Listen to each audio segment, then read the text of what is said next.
welcome to another edition of the EOU Benchwarmers Coaches Show. I'm Barrett Henderson, the assistant athletic director at Eastern Oregon University. This show is actually going to be moving beginning next Tuesday to noon here at Benchwarmers, so come down and check out the lunch specials during the show. Keith Scarlett giving me the look of confusion. So there's your alert. Keith, it'll be noon next Tuesday. Noon? Noon. That's 12 o'clock p.m. Pacific time. All right, we'll go ahead and begin today's show with cross-country men's and women's head coach Ben Welch. Coach Welch, I'm going to go ahead and start with a real head-scratcher here. The EOU men and women had great showings at the CCC preview meet, and both are now number 14 in the polls nationally. The men were first, but fell 2 spots. I got to ask what's going on with that. I don't know. That's one of those questions that leaves you scratching your heads. You know, the women just barely beat an unranked team that had been receiving votes, and they fall 1 spot from 13 to 14. And the guys crushed what was the 22nd ranked team at the time and dropped from 11 to 14. So some of it is there were some pretty good upsets elsewhere in the country. And some of it is, I think, that some Raiders out there were just paying a little too much time to race time rather than head-to-head competition. So, Okay. which having been a Raider, it's not an easy thing to do, and that's a hard thing to ignore sometimes. But you really got to pay attention to who's beating who head-to-head. So the guys are pretty motivated by it, though. So it was, we'll turn that into a positive, I'm sure. Now, the teams are looking great right now, Coach Welch, and you've had a little bit of time off. How has that break been, and what have you guys been working on?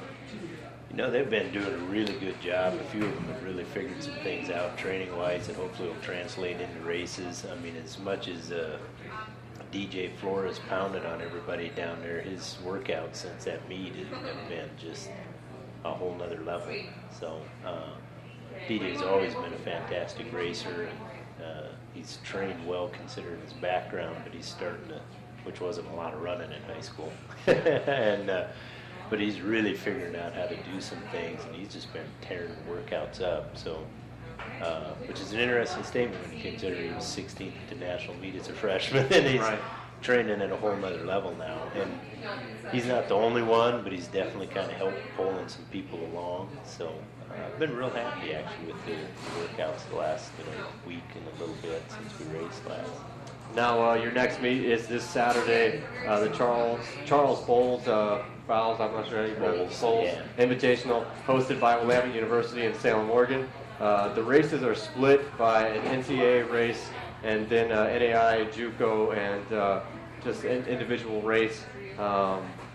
It's kind of funny this year.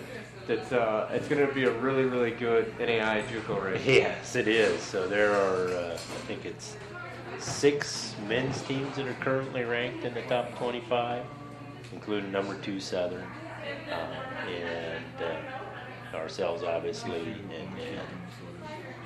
and several teams out of California and University of British Columbia down from Vancouver. And then there's also, I think, 2 men's teams that are receiving votes, including Concordia, who's going to be looking to get themselves back in that top 25. And then on the women's side, there's actually a couple more ranked teams. So we'll have 9 of the 10 conference schools there. Right. Oddly enough, we're the only ones that see everybody in the conference, because the only school during the season, because the only school that won't be there this weekend is College of Idaho. They'll be up in Montana.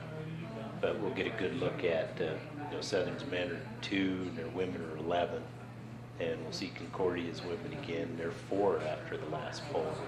Okay. So, and then we'll see Northwest Christian again. They're 24, I believe. So, and then they're giving us some rated teams out of California. So, Now, you mentioned last week that this course here in Salem, very fast. Yes. A lot of great runs we've had there. Talk a little bit more about that course. Well, I keep a top 25 list for women's 5K and for men's 8K in cross country, and a high percentage of them come off of that course. So, and it's not just because it's a lot of fast surfaces, which there definitely are a lot of fast surfaces. If it's dry, it's really fast. If it's wet, it's a little problematic because you have enough pavement on it that you can't really spike up. Okay. But if it's dry, you can get up, you can fly. it's laid out well to run fast. The fields are big and fast. I mean, people are excited that, you know, in our race we have all those ranked teams, and those are just the ones I know of. And then there'll be other teams that aren't ranked that are trying to get recognition and stuff like that. So there's just a lot of energy surrounding it. I remember when Rob Cashel first got here, he'd never really been around cross before, and he went to a small meet up in Washington. I said, well, if you really want to come to a college cross race, you need to come to Willamette. And the ground, you know, when you're standing on the sidelines at the start, the ground shakes. Really? Because you have, you know, between 300 and 400 people come roaring off the line, and wow. The thing narrows down from a big wide field down to not much wider than a lane of traffic in about 250, 300 meters. So people are in a hurry not to get squished up against the baseball outfield fence. So it's pretty intense. It's actually a lot of fun because of it. Now, last year our men finished 5th in that race. DJ Flores ran his fastest time ever by a EOU freshman at that event. And then 9 out of the 11 Eastern men ran personal records. With a lot of those guys coming back, do you see a similar race? They are very determined that that would be the case. They have some, you know, this group understands that course a little better than last year's did. We had a lot of freshmen. We have quite a few freshmen again this year, but there's more guys that race very well there in their first attempt, and they're doing things better now. So they're pretty excited about it. They are very definitely going in there to look to run fast and to beat some people. So. Now, kind of looking away from that meet, you mentioned the teams in the conference doing very well. What teams in particular are really impressing you at the moment in the CCC? Well, you know, our women's, on the women's side, the conference has 5 rated teams nationally. I don't think anybody else has more than 3 unless it's that Golden State Athletic Conference. They might have 4. They've been kind of flirting back and forth with 3 and 4. So it's deep. I mean, it's, you know,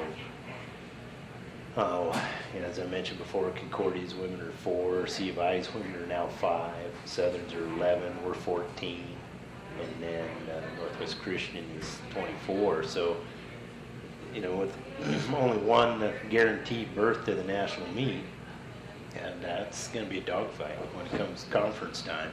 So after that, you have to be rated high enough, and you know, Concordia has an automatic bid to the national meet as the host.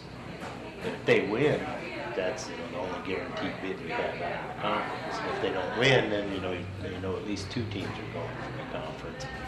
But with the kind of rankings we have now, that helps. That gives us the odds of getting people through. Last year we had 2 women's teams go, and they finished, I think, 7th and 12th. Then on the men's side, there were 4 men's teams that went, and they went 3, 10, 12, and 13 at the national meet. So, and I think it's deeper this year. I know we're a fair amount better than we were last year. Whether, you know, that'll translate into a higher finish at the end of the year or not depends on what some other schools are doing. Yeah. But I certainly know we're stronger and deeper and faster than we were last year. But so College Idaho and Southern seems to be, you know, pretty much where they were last year. They're ranked 2nd right now, and C of I's men are, I believe, 11. And then ourselves at 14, and then Concordia is lurking right outside the top 25. It's a tough conference.